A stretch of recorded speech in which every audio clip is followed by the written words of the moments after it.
Notice this, he doesn't say, not that the devil will not attack, not that you will not be tempted, not that you will not be covered, not that you will be covered with a feel of invincibility, but rather that in that temptation and trial, that your faith will not fail.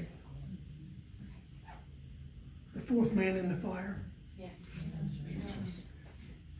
If Jesus understood the importance and the efficacy of praying for the faith of those that we care for, how much more should we?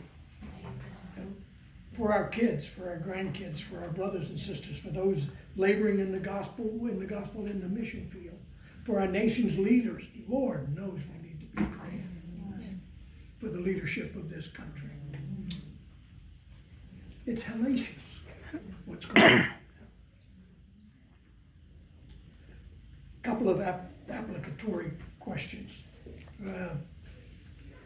And then we'll wind up here in the next 2 minutes. And I don't want you to answer to me, I want you to answer to the Lord. Are you accountable to others? In the mid-1800s, Daniel Webster was one of our nation's most brilliant statesmen and intellectuals, and he was once asked the question, what is the greatest thought that has ever passed through your mind? And he answered, my accountability to God. Every day, throughout the day. Beyond our accountability to God, where we all must begin, are you accountable to others spiritually? I am very fortunate, and I live with the Deputy Holy Spirit. Yeah. And she helps me greatly and holds me accountable, which I am most of the time delighted with. But is there a band of brothers? When I was on staff here, Pastor gave me the great privilege of him being openly transparent and accountable to me in everything that he did. Now, I haven't watched him for the last 4 years, so you can't blame me. But I was honored with that position. I really was.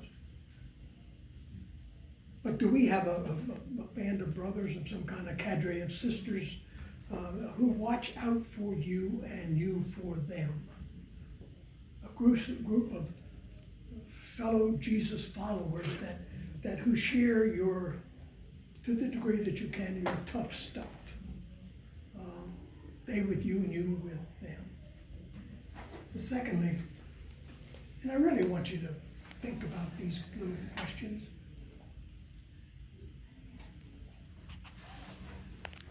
Now look at every word. Are you intentionally growing in your faith? The key word here is intentionally. Are you intentionally growing? Remember, Jude said, but you, beloved, building yourselves up in your most holy faith and praying in the Holy Spirit. Are you intentional? You know, I'm always frightened and a little saddened when I may talk to a dear saint and say, bless God, you know, I've been in this church since I was in the cradle roll, and I know just by his actions that his 50 years of experience in the Lord is 1 year 50 times. You know what I'm saying? Are you growing? Are you doing the devotions? Are you involved in Bible study? Are you teaching, giving, serving? Are you intentionally growing? You know, children with their babble are lovely, lovely, so Norma tells me. But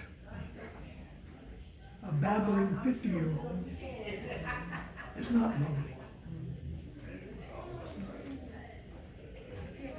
Unless you are intentionally building into your life and intentionally praying for your spiritual companions, you and they are much more likely to fall in battle.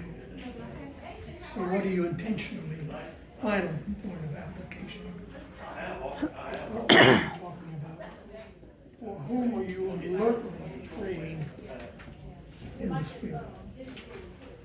I pray that you are praying in and by the Holy Spirit of God as He deals in our lives.